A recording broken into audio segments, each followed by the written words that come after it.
Okay, the new Ferrari Amalfi has come out. Now, the Amalfi is the successor to the Roma.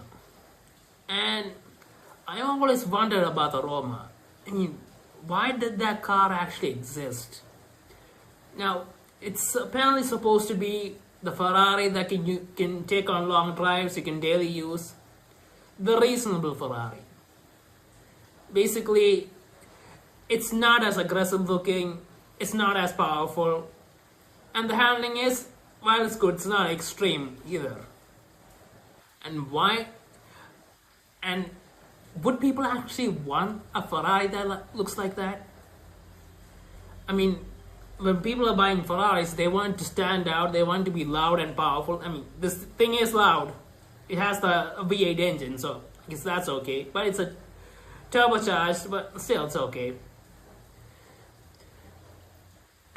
So yeah, and it's supposed to be aggressive looking, it's supposed to be handling incredibly, and all that.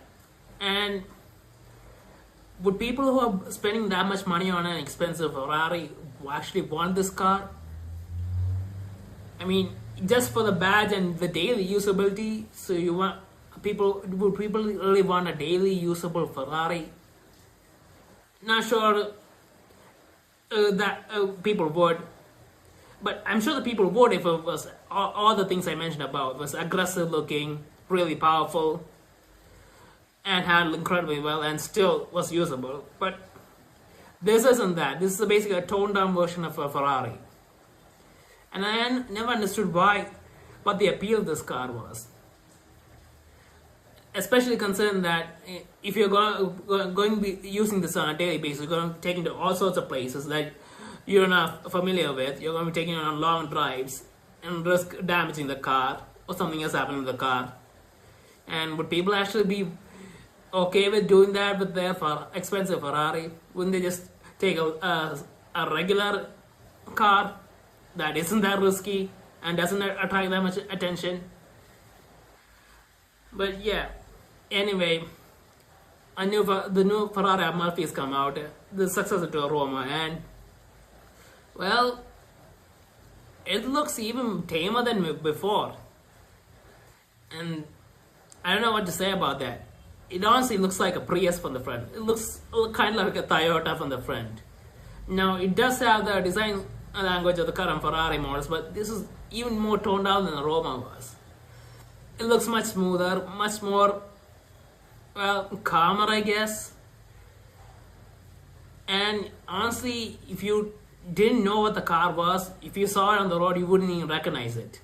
Unless you heard the sound of the engine, then you might recognize it still.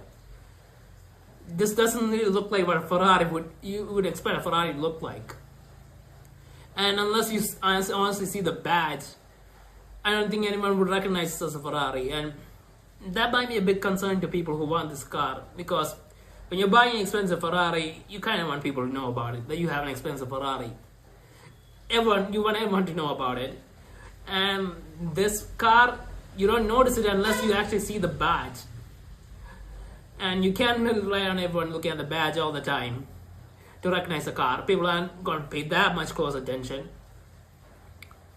So yeah, on the design front, this seems like a big miss for Ferrari, even considering that it's a successor to the already tame-looking Roma. I mean, at least Roma had a distinct front end with the grille and all, but this seems much tamer. Now, what else is happening with the car? And apparently, it's still the same engine. There's no hybrid system, and I honestly wouldn't mind a hybrid system if it meant that getting rid of the turbochargers. But yeah, there's no hybrid system, and this is basically has 20 horsepower more than the previous Roma. It has 640 instead of 20, I think. So it's got a bit more power. The interiors, they brought some buttons back in the interior. That's great news, I guess. I mean, that was a real issue with all the capacitive and the touch and all that stuff. So good news on the interior. But overall, I mean, what's the appeal of this car? Another daily usable Ferrari that people who buy won't even probably might not be willing to use because of the risks it has, because it's a Ferrari. So they brought out the successor and it's really not that exciting. But it's the successor of Roma, so I guess I shouldn't have expected much. And honestly, I'm guessing that when Ferraris actually start going EV, this will probably be the first Ferrari EV, because this is the least riskiest Ferrari that they can actually test it as an EV.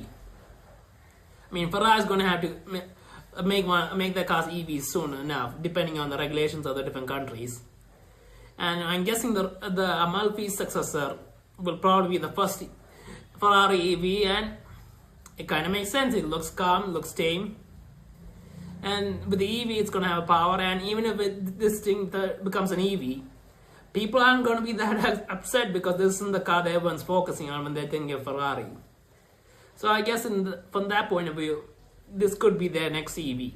But they might as well have made it an EV right away, because honestly, the turbo V8, I mean, I don't know if people are going to buy just for the engine sound itself. But anyway, it is what it is, I guess. So yeah, that's my opinion on the Ferrari Amalfi. I hope I'm pronouncing that right.